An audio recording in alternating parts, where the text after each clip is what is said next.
tekee erinomaista työtä. Se Gazan isku oli tuomittu silloin, me tuomitsimme sen ja tuomitsemme sen edelleen. Ja tästä ei todellakaan ollut kysymys. Kysymys oli huonosta herjasta. Se on täysin minun moka, otan siitä vastuun ja pyydän anteeksi.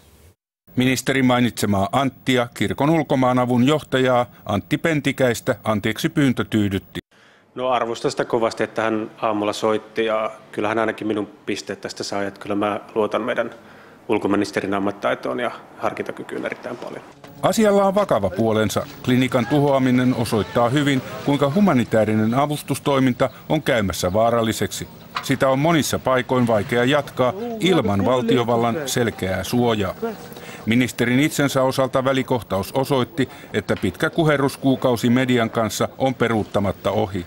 Hänestä on tullut poliitikko poliitikkojen joukossa ja kaikkea, mitä häntä vastaan voidaan käyttää, myös käytetään. Ihmisoikeusjärjestö Human Rights Watch esittää uusia syytöksiä Israelia vastaan Gazan sodan ajalta. Järjestön raportin mukaan Israelin armeija surmasi 11 palestiinalaissiviiliä, jotka heiluttivat valkoista lippua. Israelin hallitus pitää tietoja väärinä ja sanoo järjestön ottavan rahaa Saudi-Arabialta.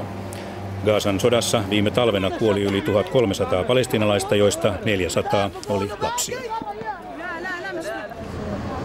Kööpenhaminassa Tanskassa poliisi ja mielenosoittajat ovat ottaneet yhteen, kun poliisi meni noutamaan irakilaisia turvapaikanhakijoita kirkosta. Poliisi otti kiinni 19 käännytyspäätöksen saanutta irakilaismiestä.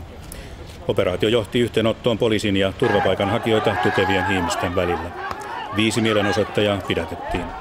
Irakilaiset oli käännytetty toukokuussa ja he olivat siitä lähtien majailleet perheineen kirkossa.